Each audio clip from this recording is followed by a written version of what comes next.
First time যখন এসেছিলাম, আমরা সব শিল্পীরা যখন কোনো অনুষ্ঠানে যাই, অনেক আশা নিয়ে যায়, অনেক প্রিপারেশন থাকে। সেখানে এটা তো একটা ভিন জায়গা থেকে এসেছি, মানে কলকাতা থেকে আসামে প্রচুর প্রচুর প্রিপারেশন নিয়ে আমরা এসেছিলাম 1 বছর আগে। কিন্তু তারপর যখন সে অনাকাঙ্ক্ষিত একটা ঘটনা ঘটে, কোনো কারণবশত আমরা পারফর্ম করতে পারিনি, প্রচন্ড একটা কষ্ট নিয়ে ফিরে গেছিলাম। তো সেটা মনের মধ্যে ছিল যে আবার কবে ফিরে আসবো। তো দ্বিগুণ প্রিপারেশন নিয়ে, দ্বিগুণ উৎসাহ নিয়ে আবার ফিরে এসেছি। অনেক গান শোনাবো, সব ধরনেরই গান শোনাবো। আজকে গত দুদিন, আমার মনে হয় গতকালও, হ্যাঁ, জয়তিদি ছিল আমার ভীষণ পছন্দের শিল্পী এবং সকলের পছন্দের শিল্পী। গতকাল রবীন্দ্র জয়ন্তী উপলক্ষে উনি অনেক রবীন্দ্রসঙ্গীত গেয়ে গেছেন। তো আজকে তীর্থদা প্রথমে পারফর্ম করলো, অনেক ফোক গেয়েছে। আমি এবং রিক, আমরা সব মিলিয়ে মিশিয়ে অনেক ধরনের গান গাইবো।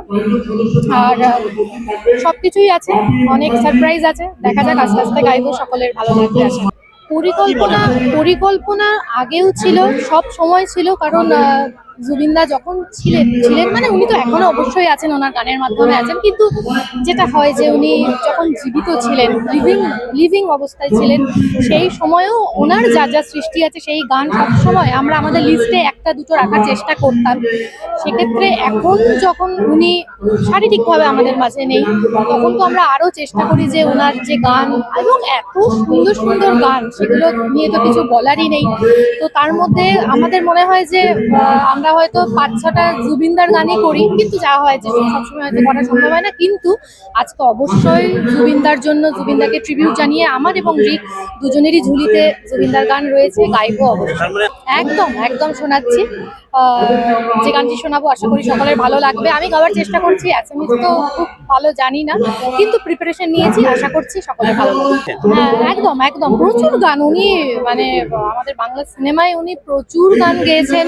কি বলবো, মানে আয়না, তারপরে মন মানে না, প্রচুর প্রচুর গান, মানে একটা দুটো বলার নয়, প্রচুর গান উনি গেয়েছেন। এবং উনি আপামর পশ্চিমবঙ্গবাসীর মনে সব সময় ছিলেন, আছেন এবং থাকবেন। অবশ্যই ভীষণ ভালো লাগে। এখানে এসেও প্রচুর বাংলা গান শোনায়, তার সাথে সাথে যেটা এক্সট্রা পাওনা, যেটা এক্সট্রা করতে পারি, সেটা হলো অ্যাসামিজ গান গাইতে পারি, একটা অন্য ভাষার গান গাইতে পারি। এবং এত মিষ্টি মিষ্টি, এত সুন্দর সব ধরনের গানই আছে, এগুলো যে গাইতে পারি সত্যি খুব ভালো লাগে। এখানকার শ্রোতারা ভীষণ কালচারাল, ভীষণ ভালো গান শোনেন এবং শিল্পীদের মর্যাদা দেন।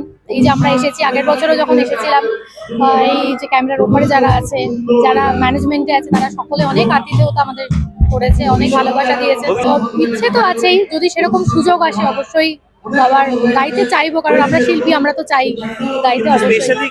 এর আগেও বললাম, যে জিনিস শ্রুতি মধুর, তার ভাষা বোঝা না গেলেও আমাদের শিল্পীদের আমরা সবসময় চেষ্টা করি যে সেই গান আমরা গাইবো।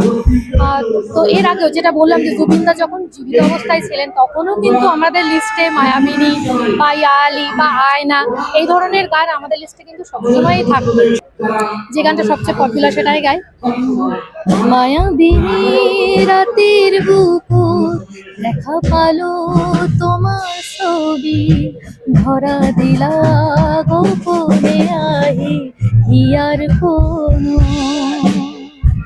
তুমি যে মোর ফুকান মনত নিয়রে সে সাথো পার, নামিও রোদরে নয় মোর দেহ প্রতি পুয়া।